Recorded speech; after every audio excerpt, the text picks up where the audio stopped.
Et puis rencontre en fin de journal avec Deborah Kayembe, une Congolaise, première africaine recteure de l'Université d'Édimbourg.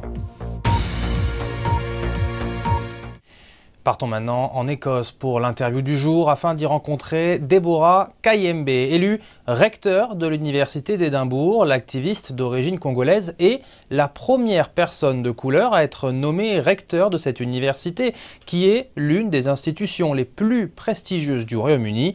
Elle s'est entretenue avec Nicolas Négos sur les défis auxquels elle a été confrontée et ce qu'elle souhaite réaliser. Écoutez. Je dois penser aux autres Africains, aux autres personnes de couleur qui vont suivre le chemin pour être recteur de cette université. En 2005, vous avez dû quitter le pays, vous réfugier au Royaume-Uni. Est-ce que vous pouvez nous expliquer qu'est-ce qui s'est passé? C'était tout simplement après la mission d'investigation que j'ai fait à Bunia sur les violations de droits humains par rapport aux femmes et aux enfants.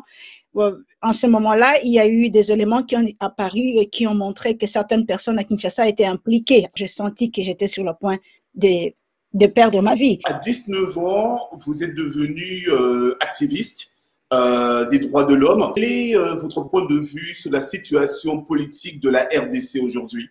Je pense que c'est une situation qui est très alarmante, mais ça attriste aussi énormément. Mais les résultats de ceci, c'est le fait que pendant plusieurs années, un gouvernement après un autre ou un pouvoir après un autre, nous avons été dirigés par des leaders qui avaient plus leurs propres intérêts que l'intérêt commun du pays. Et maintenant, c'est cette incapacité de régler les problèmes de la chose publique qui nous amène à ces chaos que nous avons aujourd'hui. Vous êtes aujourd'hui recteur de l'Université d'Édimbourg, on en a parlé, et vous gardez toujours cette casquette d'activiste des droits de l'homme?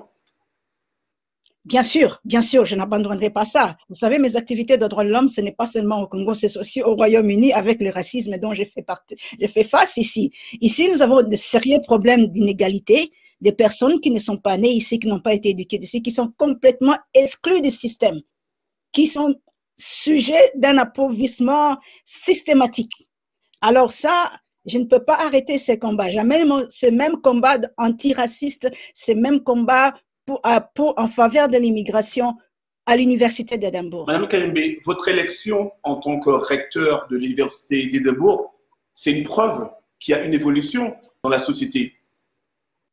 Croyez-moi, 437 ans, après 437 ans, franchement, on a besoin de faire plus que ça. La pandémie nous a montré les inégalités incroyables. Ceux qui sont privilégiés, qui ont les moyens, ont survécu la pandémie. Les personnes de couleur, les pauvres, ont succombé à cette pandémie. L'Écosse aura à offrir ses capacités les meilleures aux Africains et les Africains devraient nous donner aussi des choses les meilleures d'Afrique. En échange, les meilleurs de nous. C'est-à-dire, par exemple, le fait que le Congo a réussi à devenir indépendant de la grande Belgique en 1960 et que l'Écosse aujourd'hui ne parvient pas à devenir indépendant de la Grande-Bretagne. Il y a des leçons à retenir là-dedans. Donc, on a une richesse. Et ce sont des choses comme ça qu'il faut échanger entre les universités, les meilleurs penseurs du monde, les personnes les plus intelligentes au monde, pour faire un monde meilleur.